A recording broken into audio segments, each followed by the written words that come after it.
Buongiorno a tutti, eccomi qua, Franco Tosini del Centro Sperimentale Ortofloricolo Po di Tramontana di Veneto Agricoltura.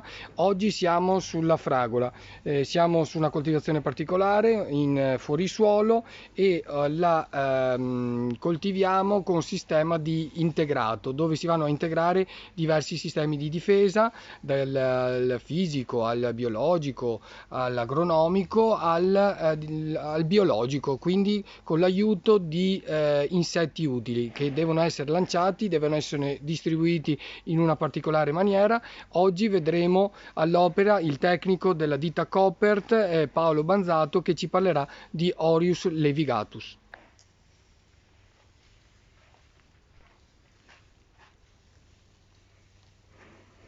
Buongiorno a tutti.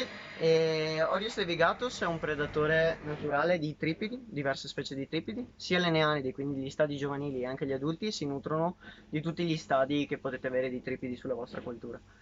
Orius levigatus è un eterottero predatore, quindi diciamo una sorta di parente alla lontana della cimice, però ovviamente un insetto utile, quindi va soltanto a che fare del bene nella coltura, non produce alcun tipo di danno.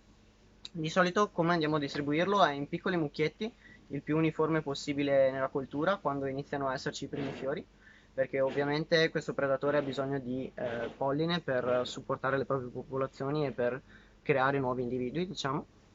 E va diviso solitamente in 2 o 3 momenti di lancio appunto per favorire al meglio l'insediamento. Grazie al tecnico Paolo Banzato.